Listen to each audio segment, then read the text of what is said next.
ఇక వంశీ విషయానికి వస్తాం.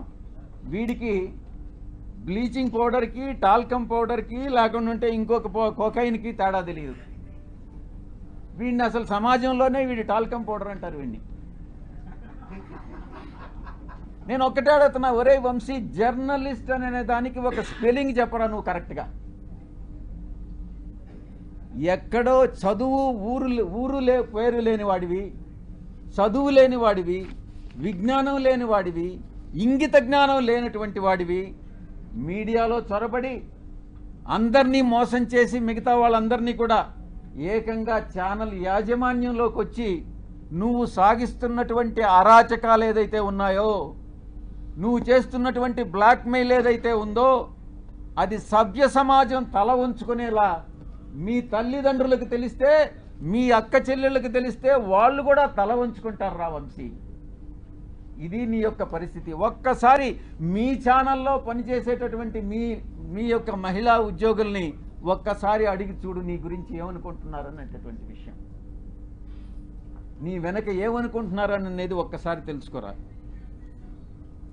వంశీ డిబేట్లు కూడా చూస్తూ ఉన్నాం. అది జబర్దస్త్ అన్నటువంటిది చాలా అగ్లీగా ఉంటుంది. దానికన్నా ఇంకా హీనంగా ఉంటాయి వీడి డిబేట్స్. ఒక్కసారి డిబేట్లపై నువ్వే ఫీడ్బ్యాక్ తీసుకో. నీ డిబేట్ల మీద నీకు అసలు ఒక్క ఓనామహాలు రానివాడివి నువ్వేం జర్నలిస్టు రా వంశీ. తల్లికి కూతురికి, చెల్లెలకి పెళ్ళానికి తేడా తెలియని స్థాయిలో ఒక మహిళకి అంటగట్టి ఆరోపణలు చేసి డిబేట్ చేస్తావంటరా వంశీ అని నేను ప్రశ్నిస్తా ఉన్నా. ఒకటి వంశీ, నీకు పిల్లలు లేరా? నీకు కొడుకులు కూతుళ్ళు లేరా? డెఫినెట్గా ఉండాలనుకుంటా, మగపిల్లలు ఉండాలనుకుంటా, ఆడపిల్లలు లేరు. వీడికి కూతుళ్ళు కానీ పుట్టుంటే అప్పుడు తెలిసిండేది వీడికి బాధ ఏందని అనేటటువంటిది.